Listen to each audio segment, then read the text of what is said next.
Imagine walking into a massive, brightly colored television studio at just 14 years old. For most kids, it looks like a dream. But for Ariana Grande, this manufactured environment was the beginning of an industry journey where she was entirely unprotected by the adults around her. To understand her vulnerability, you have to look back to when she was 8. Her parents divorced, and performing became her escape, a way to manage a broken home, long before it became a multi-million-dollar career. By her teens, she landed a starring role on Nickelodeon under creator Dan Schneider. Schneider controlled every aspect of the ecosystem, holding an immense power dynamic over a cast of young, highly impressionable actors. We now know the reality of what happened behind those cameras. Recent documentaries like Quiet on Set have exposed a workplace where scenes written for kids were highly sexualized, parents were often restricted, and a safety net to protect child actors was non-existent.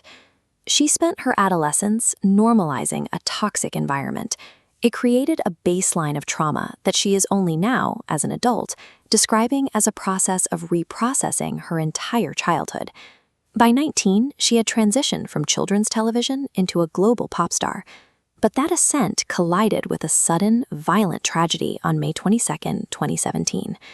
What began as a triumphant concert in Manchester descended into darkness. A suicide bomb detonated in the arena's foyer, killing 23 people and injuring over 1,000. The crowd was packed with fans, many of them teenagers, and the youngest victim that night was just 8 years old. The attack took a severe psychological toll. Ariana developed intense PTSD, reporting that her hands wouldn't stop shaking, she couldn't sleep, and the sounds of the blast wouldn't leave her head. Yet, she refused to retreat. Exactly 2 weeks later, she returned to the city to headline a massive benefit concert, standing on stage to ensure the victims and their families were not forgotten. Surviving Manchester ended her era as a carefree pop princess. It forged a resilience that would be tested again by a series of private losses played out on a global stage. For 2 years, she supported her boyfriend, Mac Miller, through a grueling battle with severe addiction. She championed his sobriety privately, while the world watched their relationship publicly.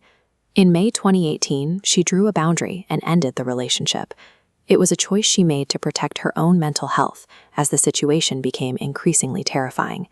Just 4 months after the split, Mac Miller was found dead from a fatal overdose in his Studio City home. He was 26 years old. The internet response was immediate and violent. Millions of strangers bypassed the reality of her grief to explicitly blame Ariana for his death, flooding her social media with accusations. The public desire for a convenient villain overshadowed her private mourning. It demonstrated how easily a personal tragedy can be reframed into a public indictment when the internet decides on a headline. The darkest, most traumatic 2-year period of her life coincided with the creation of her most critically acclaimed art.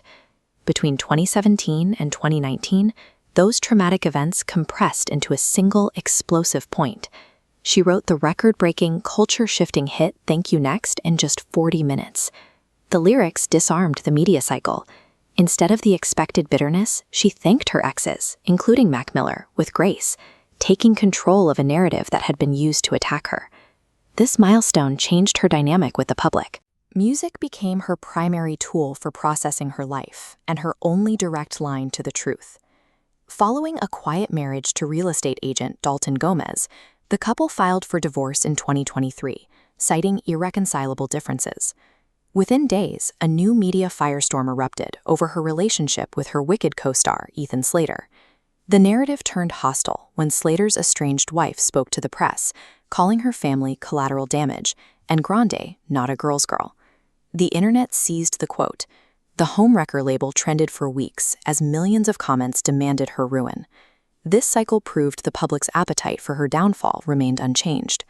Grande chose not to fight in the press, instead returning to the studio to address the situation on her own terms. She broke her silence through the release of the album Eternal Sunshine. It was an unapologetic response to the headlines, reframing the scandal through her own perspective. The album achieved massive commercial success, earning platinum certifications and multiple industry nominations. The music resonated with audiences more than the surrounding controversy. She stepped into the spotlight of the Wicked franchise and continued living her life openly, appearing unbothered by the cameras that have tracked her since she was a teenager. She survived the toxic environment of a Nickelodeon set, a terror attack at the age of 23, and a global wave of blame at 25.